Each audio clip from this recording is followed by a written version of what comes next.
day will come when all God's children from base black to treble white will be significant on the Constitution's keyboard. Martin Luther King Jr., San Francisco, 1956. And hi, thanks, John. And so it's open today, so I came back. And thanks for sharing, John. It says San Francisco civil rights activists commemorating the 20th anniversary of the 1963 March on Washington. And over here, I believe this is one of King's speeches. Oh, it's been in several languages. So these are the revolutionary times. All over the globe, men are revolting against old systems of exploitation and oppression. And out of the womb of a frail world, new systems of justice and equality are being born. The shirtless and barefoot people of the land are raising up as never before.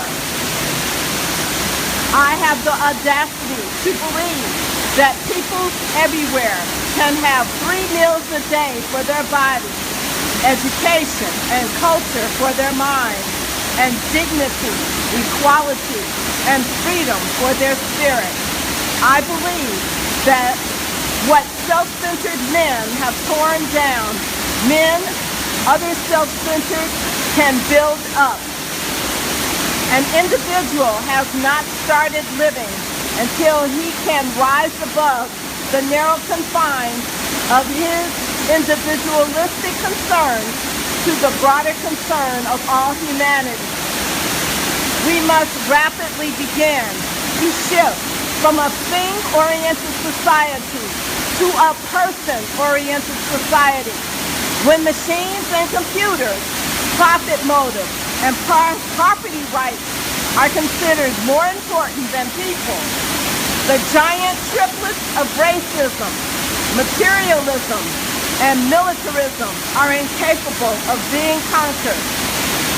Through our scientific genius, we have made this world a neighborhood.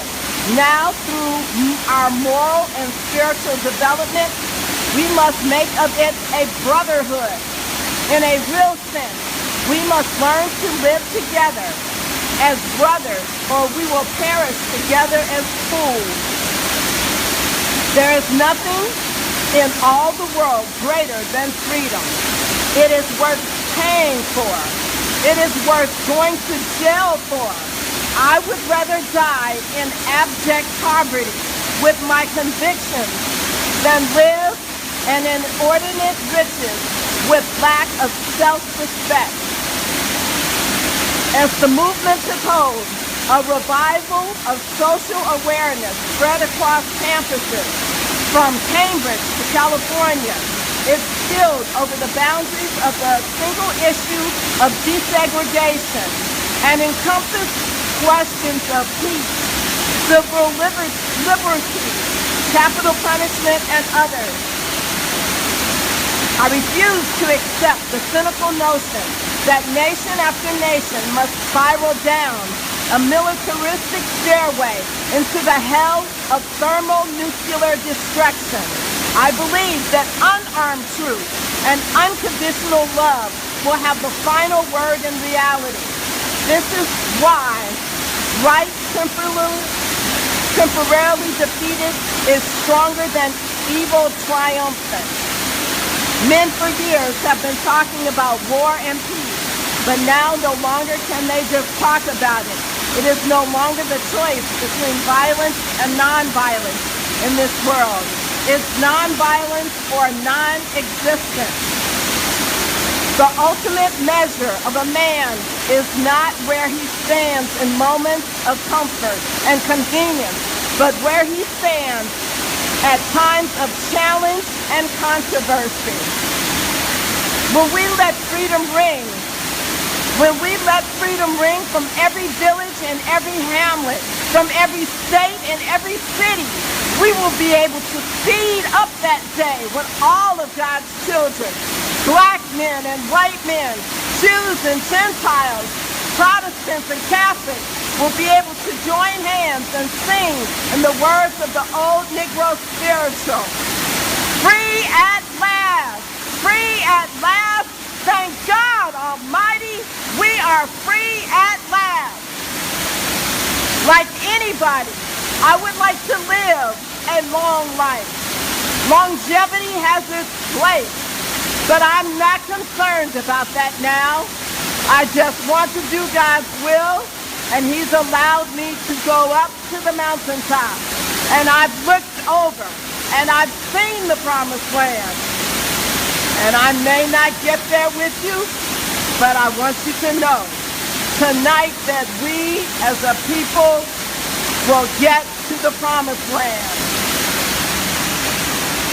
And this one, Martin Luther King Jr., 1929 to 1968, delivering his I Have a Dream speech at the 1963 March on Washington.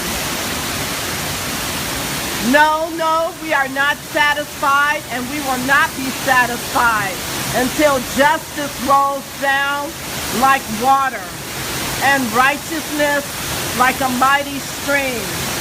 Martin Luther King Jr., Washington, D.C., 1963. So, it is open.